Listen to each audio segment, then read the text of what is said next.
Hello दोस्तों, स्वागत है आपका हमारे यूट्यूब चैनल पर। आज हम हल करने वाले हैं राजस्थान लोक सेवा आयोग शिक्षक द्वितीय श्रेणी भर्ती परीक्षा 22 दिसंबर 2010 का हिंदी शिक्षण से संबंधित हल प्रश्न पत्र। इसमें आए हुए हम हिंदी से संबंधित सवालों को देखेंगे जो कि आपके आगामी परीक्षा में महत्वपूर्ण साबित होंगे। तो चलिए दोस्तों शुरू करते हैं। हमारा पहला सवाल है, भारत में सर्वप्रथम अभिकर्मित अनुदेशन विधि का प्रयोग का आरंभ हुआ था। तो दोस्तों ये हुआ था 1963 में। अभिकर्मित अनुदेशन विधि 1963 से प्रारंभ हुई थी भारत में। अगला सवाल है हमारा, निम्नलिखित में से भाषा प्रयोगशाला का अनुभाग नहीं है। तो दोस्तों नियंत्रण कक्ष भाषा प्रयोगशाला का अनुभाग नहीं है। हमारा तीसरा सवाल, आगमन विधि में छात्र अग्रसर होता है। तो दोस्तों आगमन विधि में छात्र विशिष्ट से सामान्य की ओर अग्रसर होता है। हमारा राइट आंसर होगा दोस्तों ये। हमारा चौथा सवाल, दल शिक्षण पद्धति या दलीय शिक्षण पद्धति का प्रारंभ हुआ था। तो दोस्तों दलीय शिक्षण पद्धति का प्रारंभ अमेरिका से हुआ था। पांचवा सवाल, प्रत्यक्ष विधि में बालक अनुकरण द्वारा दूसरी भाषा सीखता है, व्याकरण के नियम पर बल देता है, चित्र एवं शैक्षणिक सहायक सामग्री का प्रयोग नहीं किया जाता है, अनुवाद का सहारा लेता है। तो दोस्तों प्रत्यक्ष विधि में शिक्षक बोलता है और छात्र उसका अनुकरण करता है। तो प्रत्यक्ष विधि में बालक अनुकरण द्वारा दूसरी भाषा सीखता है। हमारा छठा सवाल, व्याकरण अनुवाद विधि में प्रथम भाषा का व्याकरण पहले पढ़ाया जाता है, प्रथम व द्वितीय दोनों भाषाओं को व्याकरण समान पढ़ाया जाता है, द्वितीय भाषा का व्याकरण पहले पढ़ाया जाता है। तो दोस्तों व्याकरण अनुवाद विधि में द्वितीय भाषा का व्याकरण पहले पढ़ाया जाता है। हमारा अगला सवाल, सूक्ष्म शिक्षण कक्षा का आकार पाठ की विषय वस्तु, समय तथा शिक्षण की जटिलता को कम करने वाली संक्षिप्तीकृत कक्षा शिक्षण विधि है। सूक्ष्म शिक्षण की यह परिभाषा दी है।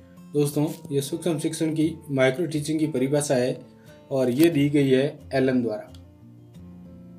हमारा आठवां सवाल, सूक्ष्म शिक्षण तकनीक का पद नहीं है। तो दोस्तों पाठ योजना इसका पद है, पुनः शिक्षण सत्र इसका पद है और शिक्षण सत्र इसका पद है, जबकि चर्चा सत्र इसका पद नहीं है। हमारा नौवां सवाल, पर्यवेक्षित अध्ययन से हमारा आशय अध्यापक द्वारा कक्षा अथवा विद्यार्थियों के समूह का उस समय निरीक्षण करने से है जबकि वे अपने डेस्कों अथवा मेजों पर कार्य करने में संलग्न रहते हैं। पर्यवेक्षित अध्ययन विधि की ये परिभाषा दी है। तो दोस्तों ये परिभाषा दी है बाइनिंग एंड बाइनिंग ने। हमारा अगला सवाल, सूक्ष्म शिक्षण का समय है। तो दोस्तों सूक्ष्म शिक्षण का समय 5 से 10 मिनट है और छात्रों की संख्या भी 5 से 10 होती है। हमारा 11वां सवाल, यह व्यक्तिगत अनुदेशन की एक विधि है जिसमें बालक क्रियाशील रहकर स्वयं की गति से सीखता है तथा अपने उत्तरों की तत्काल जांच करता है। अभिकर्मित अनुदेशन की यह परिभाषा दी है। तो दोस्तों अभिकर्मित अनुदेशन की यह परिभाषा D.L. कुक द्वारा दी गई। हमारा अगला सवाल, रेखीय अभिकर्मित अनुदेशन में पदों की प्रकृति के आधार पर कितने भागों में बांटा जा सकता है। तो दोस्तों रेखीय अभिकर्मित अनुदेशन में पदों की प्रकृति के आधार पर इनको 4 भागों में बांटा जा सकता है। इकाई विधि के सोपान है, इकाई विधि के 6 सोपान है दोस्तों। हमारा अगला सवाल, इकाई किसी समस्या या योजना से संबंध जोड़ने वाली क्रियाओं की समग्रता या एकता को प्रकट करती है। इकाई विधि की यह परिभाषा दी है। दोस्तों इकाई विधि की यह परिभाषा दी गई है थॉमस एम रिस्क द्वारा। प्रश्न संख्या 15, निम्नांकित में से पाठ योजना का अंग नहीं है। दोस्तों सामान्य उद्देश्य, सहायक सामग्री और विशिष्ट उद्देश्य इसके अंग है, जबकि जांच कार्य पाठ योजना का अंग नहीं है।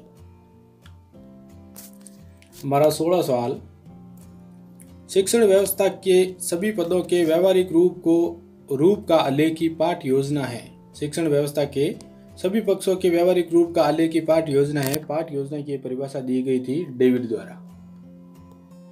हमारा अगला सवाल है दोस्तों, हर्बर्ट की पंचपदीय प्रणाली में परिगणित पद नहीं है। तो दोस्तों हर्बर्ट ने अपने पंचपदीय प्रणाली में 5 पद दिए थे जिसमें प्रस्ताव, नाम, उद्देश्य, और प्रस्तुतिकरण शामिल है, जबकि मूल्यांकन शामिल नहीं है। हमारा 18वां सवाल, राष्ट्रीय शैक्षिक अनुसंधान एवं प्रशिक्षण संस्थान तथा उच्च शिक्षा संस्थान द्वारा पाठ योजना के नवीन उपागम प्रस्तुत किए गए। तो दोस्तों ये उपागम 1968 में प्रस्तुत किए गए। हमारा अगला सवाल,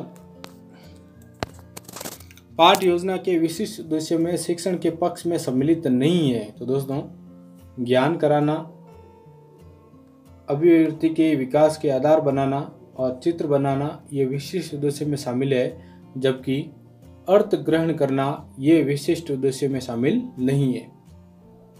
हमारा 20वां और अंतिम सवाल, निम्नलिखित में से अध्यापन कौशल में सम्मिलित नहीं है। तो दोस्तों अध्यापन कौशल में लेखन कौशल, श्यामपट्ट कौशल, प्रश्न कौशल शामिल है, जबकि पाठोपद स्थापना कौशल इसमें शामिल नहीं है।